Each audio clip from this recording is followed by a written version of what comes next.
Welcome दोस्तों। आज का जो टॉपिक है वो संविधान से है, जिसमें हम चर्चा करेंगे न्यायपालिका की जवाबदेही। सामान्य परिचय में कार्यपालिका की भांति न्यायपालिका की भी अपनी मर्यादा होती है, जिसे वस्तुतः पालन किया जाना चाहिए। किंतु हाल के कुछ वर्षों में न्यायपालिका ने भी पीआईएल और न्यायिक सक्रियता, जुडिशियल एक्टिविज्म जैसे कई काम किए हैं, जिसके कारण आज न्यायपालिका की कसौटी की मांग उठ रही है। हालांकि अनुच्छेद 50 न्यायपालिका को कार्यपालिका से पृथक करता है, फिर भी आज न्यायपालिका की जवाबदेही तय की जानी प्रतीत होती है। न्यायपालिका की कसौटी के लिए सबसे पहले हम एक चार्ट देखते हैं, जिसमें न्यायाधीशों की नियुक्ति के बारे में प्रबंध किया गया है। तो जुडिशरी 3 फॉर्मेट में है। पहला है अधीनस्थ न्यायालय। तो अधीनस्थ न्यायालय में बहुत सारे लोअर कोर्ट्स में आते हैं, तो उनकी जिक्र न करते हुए डिस्ट्रिक्ट कोर्ट यानी कि जिला न्यायाधीश, जिला न्यायालय। दूसरे नंबर पे आता है उच्च न्यायालय, जिसे हम हाई कोर्ट्स कहते हैं। और तीसरा है उच्चतम न्यायालय यानी कि सुप्रीम कोर्ट। अब देखिए, अधीनस्थ न्यायालय जिसमें जिला न्यायालय आता है के न्यायाधीशों की नियुक्ति के बारे में संविधान में प्रावधान है।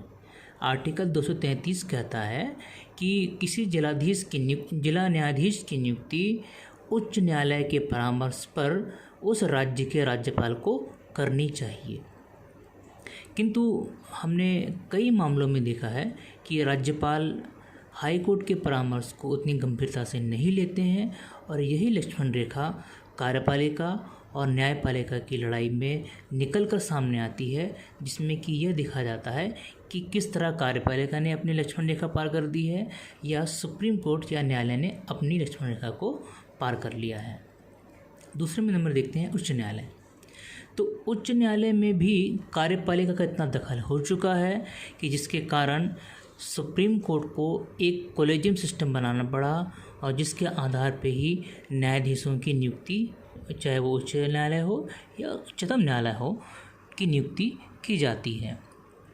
वस्तुतः आर्टिकल 217 में राष्ट्रपति को यह अधिकार प्राप्त है कि वह उस राज्य के हाईकोर्ट के मुख्य न्यायाधीश और उस राज्य के राज्यपाल और भारत के चीफ जस्टिस ऑफ इंडिया की सलाह पर एक कॉलेजियम का निर्माण करें, और उस कॉलेजियम में के अनुसार जो राय दी गई है, उस राय को मानकर राष्ट्रपति उच्च न्यायालय के न्यायाधीशों की और उच्चतम न्यायालय में उच्चतम न्यायालय के न्यायाधीश की नियुक्ति करते हैं।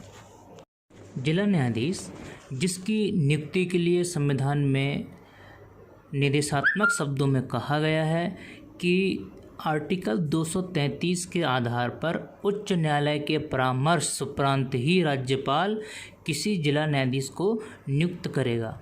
तो इस आर्टिकल से यह तो स्पष्ट हो गया है कि किसी भी राज्य में डिस्ट्रिक्ट जजों की नियुक्ति के लिए सरकार या राज्यपाल जिम्मेदार होती है। किंतु यह भी एक दूसरा पहलू है कि वर्तमान में अब कई हाई कोर्ट्स ने अपने यहाँ डायरेक्ट एडीजी की नियुक्ति करके उन एडीजी को डायरेक्ट डिस्ट्रिक्ट जज में प्रमोट करना प्रारंभ कर दिया है, जिसके कारण सरकार की यह काम अब लगभग बंद सा हो गया है। किंतु एक बार उत्तर प्रदेश के राज्य के राज्यपाल ने उच्च न्यायालय की अनुशंसा के बगैर, यानी कि अनुशंसा को न मानते हुए, अपने अनुसार जिला जजेस की नियुक्ति कर दी थी, जिसके बाद यह मामला सुप्रीम कोर्ट तक पहुंचा।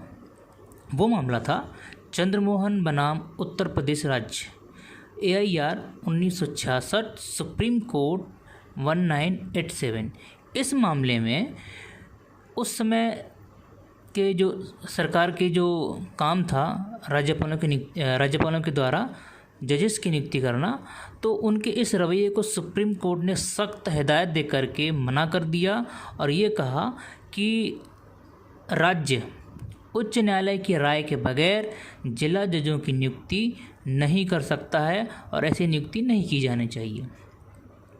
इसके पश्चात ये जो डिसीजन आया चंद्रमोहन के मामले में, तो इस डिसीजन की काट ढूंढने के लिए तत्कालीन सरकार ने एक निर्णय पारित किया जो संवैधानिक संशोधन था और अनुच्छेद 233 के क्लास नंबर ए में ये प्रावधान कर दिया कि उच्चतम न्यायालय द्वारा दिए गए निर्णयों के आधार पर ही जिला जजों की नियुक्ति की जाए।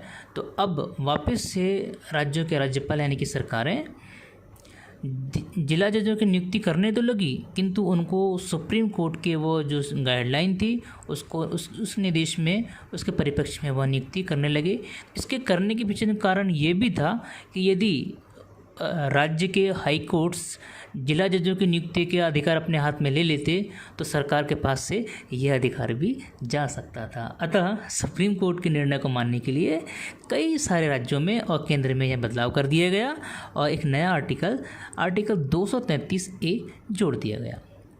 मित्रों, इसके बाद में एक बहुत ही महत्वपूर्ण मामला है बलदेव बनाम पंजाब हरियाणा उच्च न्यायालय का मामला, जो है 1977 UM NIP 788। ये मामला बहुत महत्वपूर्ण है। यह मामला अपने आप में बहुत दिलचस्प है। प्रस्तुत मामले में एक व्यक्ति हरियाणा पंजाब राज्य में अधीनस्थ न्यायाधीश यानी कि जिला जज पर कार्यरत था। उस पर किसी प्रकार का अभियोग चल रहा था जिस पर सुप्रीम कोर्ट ने उसे तत्काल प्रभाव से निलंबित कर दिया, किंतु उसकी जांच चल रही थी। जैसे ही जांच उच्च न्यायालय ने पूर्ण की, उसने सरकार को यह निवेदन किया कि उस जज को बर्खास्त कर दिया जाए, किंतु सरकार ने उस जिला न्यायाधीश को बर्खास्त न करके अनुच्छेद 320 के सब अनुच्छेद नंबर 2 और क्लॉज नंबर C में के अनुसार अपनी एक रिपोर्ट उस राज्य के पब्लिक सर्विस कमीशन को भेज दिया। पब्लिक सर्विस कमीशन को यह अधिकार तो नहीं था, किंतु सरकार से यह आदेश मिलने के पश्चात उन्होंने जांच की और उनकी जांच में वह न्यायाधीश दोषी नहीं पाया गया। तो उन्होंने ये रिकमेंड किया कि उस न्यायाधीश को पुनः सेवा में रखा जाना चाहिए। राज्यपाल ने उस आयोग की सिफारिश पर उस जिला न्यायाधीश पर कोई कार्रवाई नहीं की। तो इस बात का जब मामला सुप्रीम कोर्ट पहुंचा, तो इस मामले में सुप्रीम कोर्ट ने कहा कि उच्च न्यायालय द्वारा की गई रिकमेंडेशन को मानना राज्यपाल के लिए उचित था।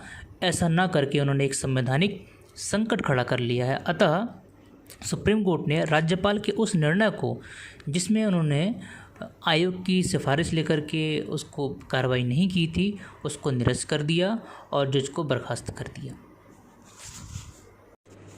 एक अन्य मामला पिक्चर में देखिए। ये पिक्चर जो है गूगल मैपिंग से इमेजिंग से ली गई है।